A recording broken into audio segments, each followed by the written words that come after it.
Magandang araw ng Miyerkules po mga bayang karerista. Magbibigay na po tayo ng tip, giya at impormasyon para sa araw na to, April 3, 2024. Tara!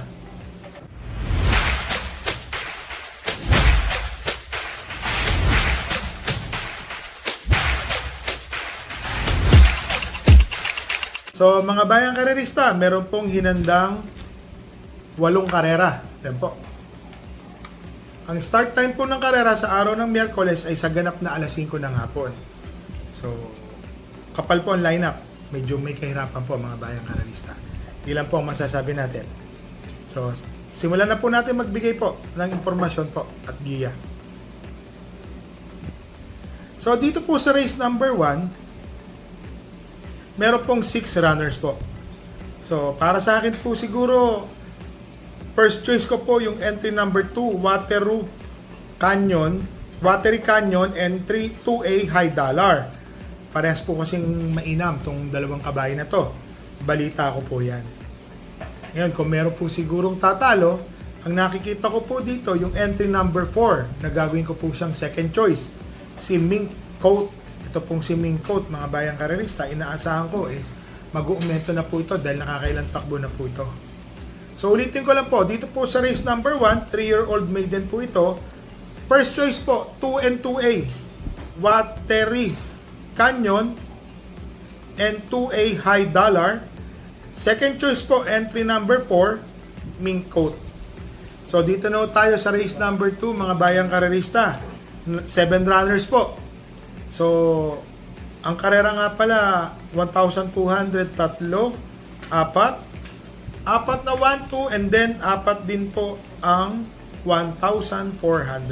5. 5 1, 2, tatlong 1,400. Dito po sa race number 2, 7 runners po. First choice po, number 2, Modern Stroke. So, MD Jesus po ang papatong. So, sa tingin ko po, malaki po ang panalo. Ang second choice ko po dito yung entry number 1 na si Celebrity, mga bayang karerista. Mainam po si Celebrity, nananalo po ito. Dati yung chumetsyempo po ito ng 1.14 ha. Ngayon po, tingin ko may panalo po ito. Yung numero nga lang, baka magmadali po kasi agad ipwesto. Pero JB Hernandez po, ang alam ko po na ipanalo niya po na ito recently lang. So dito sa race number 2, first choice po entry number 2, Modern Stroke. Second choice po entry number 1, Celebrity. So dito na tayo sa race number 3, 8 runners po, 1,200 meter race. First choice po, Matuling Kabayo, entry number 3, One for the Road. Ito pong si One for the Road, mga bayang karerista, matuling. Kaya po siya matuling. Talaga pong napakatuling nito, gumate. So, tingin ko ho, mapapalaban po sila dito. Yun nga lang ho, meron pong entry number 4 na si Habulin, matuling din po yan. So, baka mapahirapan lang po ng 2 kwartos. Diyan po mag-open up sa second choice ko, entry number 7 na si Jisong. Meron pa pala isang matulin dito, yung entry number 8 na si Marangal. So, baka mag-open up po sa mga dihado dito sa karera na to. Ang second choice ko po dito, yung entry number 7 na si Jisong. So, mga bayang karerista, Ed G. Guerra, medyo sineswerte po ito sa kwadra po ni Boss Ed Gonzales. Nakakailang panalo na po itong batang to. So, sa tingin ko po, break, nabigyan na po ng break. Ito na po yun. Kayang-kaya na po niya ito. Ang third choice ko po, medyo dihado po, entry number 1, Cat's Whiskers. Ito pong si Cat's Whiskers, may takbo po ito na segundo noon. Malakas po ang kalaban. Nasigundo po ito sa placers po non-placers, segundo, bumigla po ito sa balya. Kaya lang recently po, hindi ko po nakikitaan kasi pumanik po napunta po sa non-placers, nag-aabang din po ng laban na maganda. Ganyan naman, pag natimbang ka. Pero ngayon po, no bearing, mga bayang karerista, no bearing pa rin po hanggang April 7. So, medyo may kahirapan pa rin ang karera. So, dito po sa race number 3, first choice po, entry number 3, One for the Road. Second choice, entry number 7, Jisong. Third choice po, entry number 1, Cat's Whiskers. So, dito na tayo sa race number 4, 6 runners po. First choice po, entry number 4, Den. Rating 6 na po ito. So, tingin ko po may panalo po ito. Malaki na po ang panalo nito ni Den. Ang second choice ko po yung nasigundo nung nakaraan na si Don Damiano. So, apprentice rider po ang papatong si A.R. Ramos po. So, nasigundo po ito sa kanya. Akala ko makakadihado po ito eh. Si Don Damiano, mainam po ang tinakbo.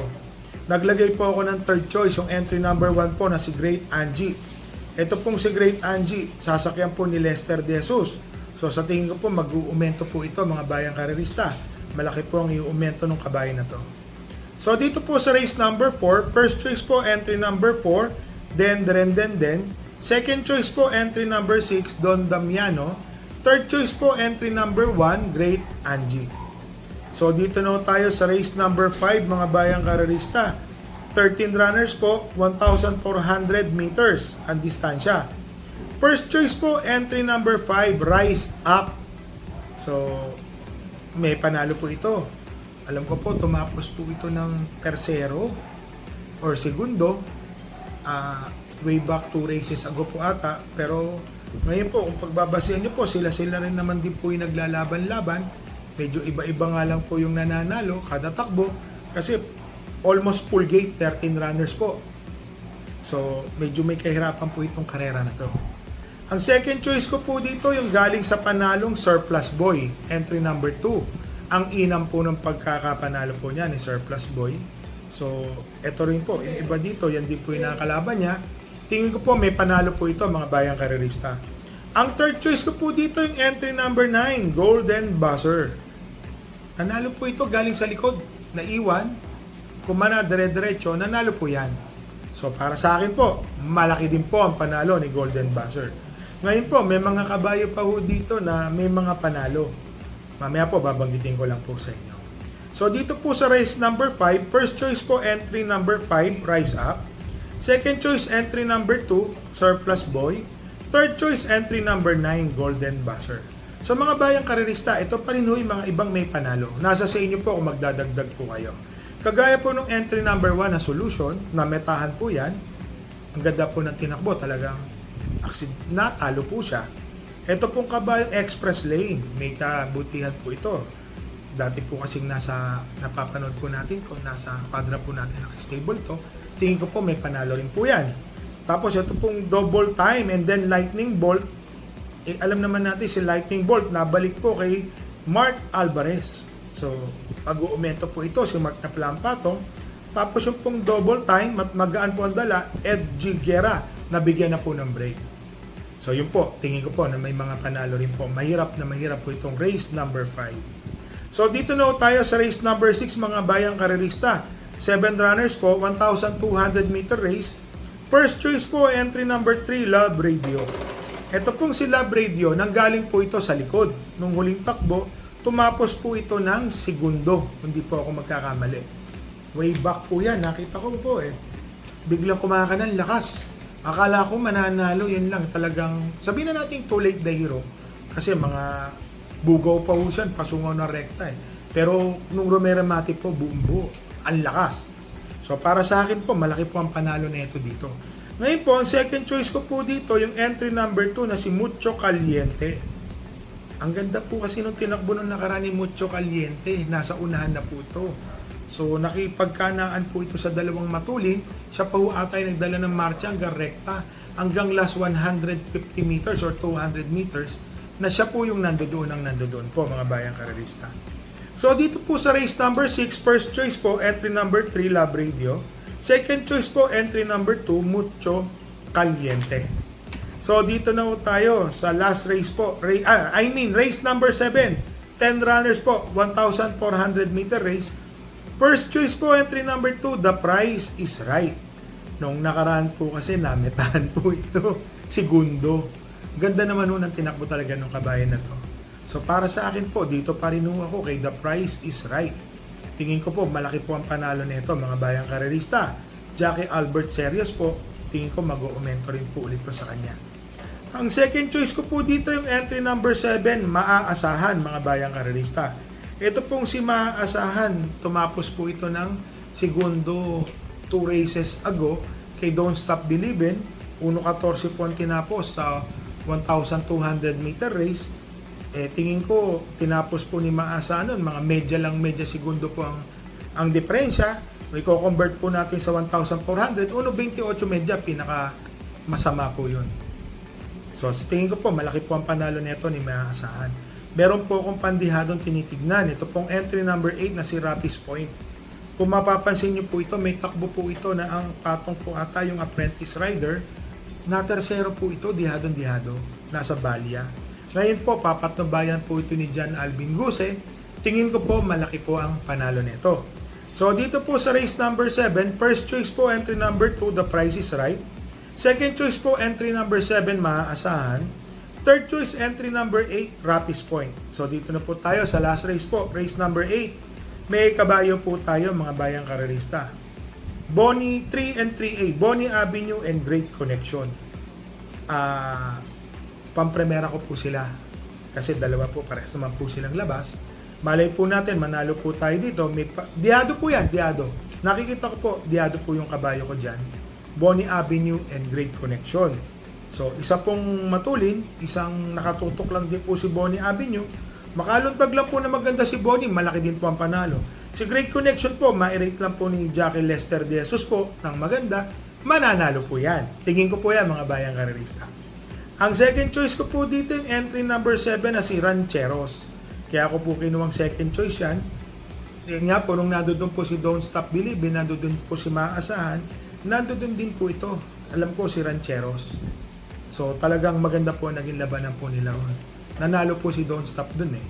Kaya po manik po ng ratings.